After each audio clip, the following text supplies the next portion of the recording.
My sister leaned back on the leather chaise like she'd owned the place for decades, feet up, shoes on the imported marble, while her husband barked orders at my parents like unpaid servants. "This is my house. Get out," he screamed. Mom was shaking so hard her teacup rattled in her hand. Dad's throat worked like he was swallowing glass. And then I stepped into the foyer and closed the door behind me. My name is Harper Lane. I'm 31. And if you think you know how this ends, stay tuned. Why do the ones who give the least demand the most? The $425,000 mansion was my gift, my money, my paperwork for their 55th anniversary. The ribbon I tied on the deed still sat on the dining table. I bought it because I wanted one simple thing: to see my parents rest, relax, finally, for once, not worry about anything. But what did my sister do? She arrived at 9 a.m. with her SUV full of temporary bags, then immediately began acting like the Queen of Versailles, moving furniture, bossing everyone, rearranging my parents' bedroom like it was a spare Airbnb sheet upgrade. Her husband strutted around like a landlord, telling Dad to keep the noise low, telling Mom those curtains are tacky, telling the movers to dump my gift furniture in the garage because we'll bring our own later. When I walked in, all conversation evaporated. Silence. Because they realized the problem wasn't that my parents didn't have boundaries. The problem was I hadn't arrived yet. My sister smirked, trying to recover. Oh, look, the banker arrives. Not daughter, not family, banker. Hey, sponsor. Walking wallet. I set my keys down on the marble counter and smiled softly. Good. Let's talk accounts then. My sister's husband, Travis, chuckled like an amateur villain in a cheap movie. Oh, please, he scoffed. Don't start your usual money monologues. We already handled things. Handled. That one word made Dad flinch. Mom squeezed her trembling hands together like she was trying to hold her bones inside her skin. I walked farther in, slow, controlled, not raising my voice, not rushing. There is a special type of silence that comes right before the storm, when everyone knows something irreversible is about to happen. That was this moment. Travis leaned in, smugly. We're signing the renovation contract tomorrow. The designer said this place needs a luxury tone. Our tone, something more high status than your cheap taste. Dad exhaled like someone punched him. Mom finally whispered, voice tiny. They threw our clothes into the guest room like we're visitors in our own home. My jaw tightened, but I didn't break. Instead, I turned to my sister. Tell me exactly what you think you own here, I said quietly. She crossed her arms. This house, obviously. I smiled, slow, deadly calm. Interesting, I said, because it's actually titled to Mom and Dad only. Fully, legally, paid in full. Not a single signature belongs to you or your in-laws. Her face flickered. Travis scoffed again, defensive now. Please, your parents said it was our anniversary gift too. We're the future of this family. My sister nodded quickly, desperate. Right, we're the ones who will take care of them when they're old. I laughed, one short breath. You can't even take care of your own laundry. Mom gasped softly. Dad looked at me like he suddenly remembered who I really was. I dropped my purse on the countertop. Time to redistribute power correctly. I walked toward the dining table, toward the deed, the very document they apparently never bothered to read. Just assumed they could claim it like everything else they leech off. My sister's voice cracked first. What are you doing? I didn't look up. Correcting the narrative. Travis stepped forward, chest puffed, like he thought intimidation worked on me. It doesn't. It doesn't matter whose name is on paper. Your parents are old. We will take over eventually. I slowly turned, eyes locked on him. Oh, you still think this is inheritance? I said softly. He blinked. Then I placed my hand on the deed ribbon and ripped it off. It's not. I tapped the signature line with my fingertip. This gift, this entire house, isn't a pre-death asset. It's a completed transfer, fully registered, irrevocable. No liens, no pending probate, no shared beneficiaries. Travis swallowed. My sister glared, voice trembling. You can't just decide that. I already did, months ago. Mom started crying again, this time not fear, this time relief. Dad sank into the nearest chair like his body finally understood rest. And then I slid a new envelope onto the table. Gold seal, thick paper, not cheap at all. This, I said, is a notice. Travis frowned. A notice for what? I held eye contact. For trespassing. Silence detonated. My sister's face drained. You wouldn't. I stepped 1 inch closer, not yelling, just truth. I already filed it this morning with the sheriff's office. Travis's jaw literally snapped shut. His hands shook. And the part that shook them the most? I wasn't angry. I was calm. Weapons-grade calm. I turned toward the door, because the sheriff would be arriving in exactly 6 minutes. Dad whispered, Harper, they'll actually come here. I nodded. They're already en route. Travis staggered back like I punched him in the lungs. My sister slammed her palm on the marble counter, desperation finally breaking through the entitlement. You can't do this. Where are we supposed to go? Where are we supposed to stay? I tilted my head. That sounds like a you problem, not a mom and dad problem. Mom looked at me with watery eyes, but there was something new in them, not fear, pride. Dad stood slowly, like a man whose chains were finally loosening after 30+ years.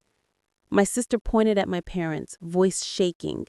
They said we could live here. Dad finally spoke, voice steady. We were scared to say no to you, but this house was never yours. My sister froze, not because she didn't know that deep down, but because her greatest weapon just left her, compliance. Travis tried one last pathetic tactic. You think the law will take your side just because you have money? I didn't smile. I don't need money for this. I have documentation. Your voices, your texts, your threats, recorded. His eyes widened. And there, I continued quietly, is the difference between confidence and illusion. Right on cue, the front gate alarm chimed. Mom inhaled sharply. Dad placed a hand gently on her shoulder. Steady. Protective again. Law enforcement never knocks hysterically. It's a calm knock. Authority doesn't need volume. 3 firm taps. I stepped toward the door. Travis's voice cracked behind me. Harper, wait, we can talk. I turned the knob, opened the door, and said calmly to the deputy, they're the unauthorized parties. The deputy nodded, hands on his utility belt. Understood, ma'am. The shift in the room was instant. Travis's bravado evaporated, like steam on cold glass. My sister reached for him like a drowning passenger, grabbing any surface that might float. The deputy stepped inside. Names, please? My sister's voice trembled so badly the vowels shook when she spoke. Travis couldn't look up at all, his chin practically glued to his chest, humiliation heavy as concrete. Mom wiped her tears, straightened her spine. Dad placed his hand over the deed like a soldier reclaiming his own flag. I didn't say a word, not to scream, not to justify, not to ask for anything, because this wasn't revenge at all. It was simply balance. The deputy read through the paperwork I filed that morning, a perfectly organized stack of proof of ownership, transfer confirmation, my parents' affidavit, the notice of unlawful entry. Paper beats arrogance every time. My sister's voice cracked. "You're doing this to your own family?" Dad answered before I could open my mouth. "No, you did this to yourself." The deputy nodded once, firm. "You two need to gather your belongings now." Travis tried one last pathetic line, barely audible. "Harper, we didn't think you'd actually go this far." I finally looked him in the eye. "You never thought I'd stop funding your delusion."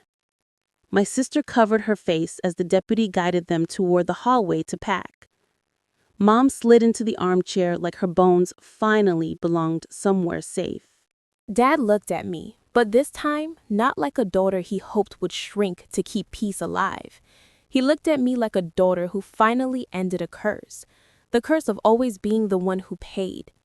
The deputy walked them down the hall, and the sound of drawers slamming open, frantic, uneven, traveled back like background noise in someone else's nightmare, not mine. Mom held the teacup again, but her hands weren't shaking anymore. Dad exhaled. Not a sigh of defeat, but a release.